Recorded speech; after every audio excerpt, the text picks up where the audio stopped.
La gifle du Mali, c'est la réponse au cynisme, à l'arrogance et l'exploitation rapace made in France.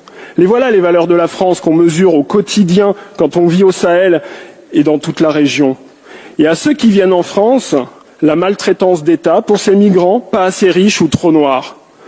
On dit qu'on combat chez eux le terrorisme, mais on leur refuse un titre de séjour parce qu'ils vivent dans un pays sûr. Incroyable. La gifle du Mali, elle va à la pensée libérale interventionniste, teigneuse et belliqueuse de la France, celle qui ne drague que le dictateur africain et son potentiel militaire. La gifle du Mali, elle va à l'État français qui a privatisé sa politique étrangère pour l'intérêt de quelques capitaines d'industrie arrogants quand le peuple de France, lui, n'en bénéficie plus. La gifle du Mali est également destinée à notre système médiatico-politique.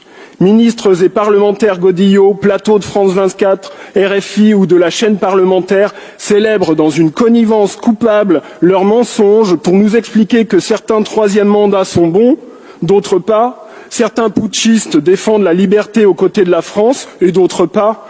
La com pour seule boussole. Les réseaux sociaux ont balayé la propagande française cachée derrière ce marketing ridicule du pays des droits de l'homme et de la démocratie, quand nous sommes en réalité le troisième pays le plus gros vendeur d'engins de la mort de la planète. La gifle du Mali, c'est le réveil d'une conscience nationale malheureusement cimentée par ce sentiment anti-français que vous avez continué de laisser prospérer. Être continuateur de l'erreur, c'est commettre l'erreur en l'aggravant.